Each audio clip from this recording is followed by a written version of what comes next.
I love to hear people talk about their deep trust in God, their confidence that He will answer their prayers. We see great faith in the people of Jackson County, and that's something that we have really come to appreciate and admire.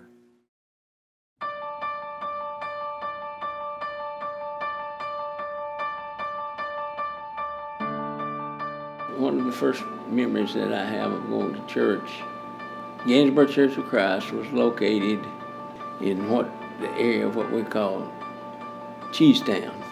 And interestingly enough, the building that it was located in had 2 stories. The bottom story was an auditorium where the church met. The upper story was the Masonic Hall. And the church met downstairs, and the lodge, when they met, was upstairs. And all of the Masonic regalia and all of those things were located upstairs. It was quite a treat to sneak upstairs and look, but we weren't supposed to do that. I went to church all my life that I can remember. We went to Sunday school every morning, Sunday morning, and then the church service, and we were back again on Sunday night. We did not miss a Wednesday night. We had to go. No matter what, snow, rain, or whatever, we went to church.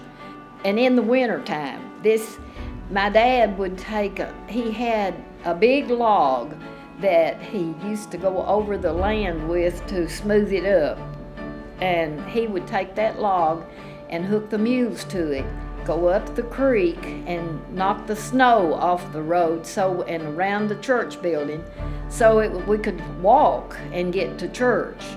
And some would come in wagons, but we were close enough that we walked. But when it snowed like that, my dad made sure that he had the road cleared out enough and around the church that you could get in. Of course, we attended church at the McCoynesville Church of Christ, which met in the McCoynesville School building at that time. Some of the things that I remember about that, very hot in the summertime. Raised all the windows and still really hot. And of course in the wintertime we had access to the pot-bellied stove. And we would go in and they had this big old pot-bellied stove in there, and we'd almost freeze before they got the fire started. But some of the men would get there early and get the fire built up, and we survived. It wasn't that cold, but we survived. That's played a big part in my personality and my life, that I was given that opportunity to be raised in the church, where a lot of people don't have that opportunity. When I was little, my parents were very moral people, but they were not churchgoers. And one of my mamas, she drilled in her head, if you can't say something nice, then you just don't say anything. You know, and I'm sure everybody's mama did that, but my mama did that for me, so that means something to me. As I said, didn't go to church. They were very honest people, hardworking people, but they would see that we went to church.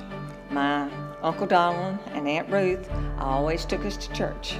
Something that I'll never forget, that been baptized the same day as my son, and then a few weeks later I had the privilege of baptizing my daughter myself, and that's been one of the of course highlights of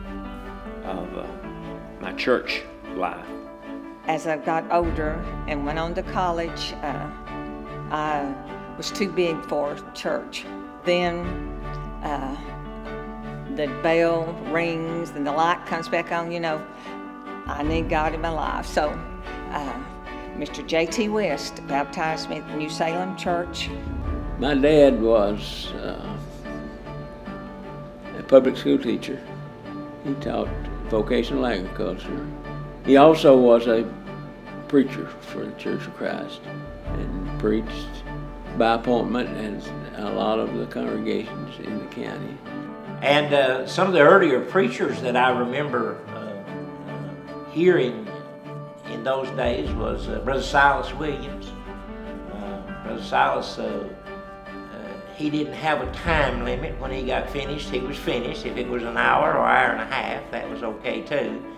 And I can remember him leaving the building in the summertime especially, just drenched, almost like he'd been soaked in a creek because of the sweat and the effort that he put into his sermon, I guess, made it even hotter.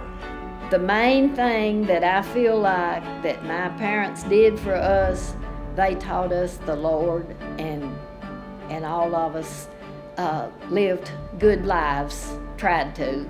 My parents read the Bible to us, and we didn't have Bible study for a long time at Antioch. We just had our dinner meal, and then we'd go in and sit down and discuss the Bible a little or read some of it. Bobby Dennis and other people, but he was very instrumental in getting my mom and dad into the church.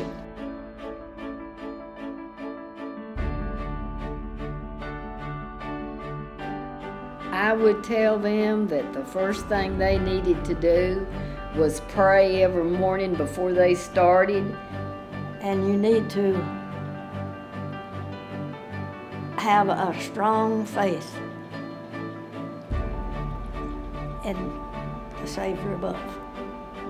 And to live their life for Christ, and that they will come out a lot better. They will find at the end that things will be a lot better for them.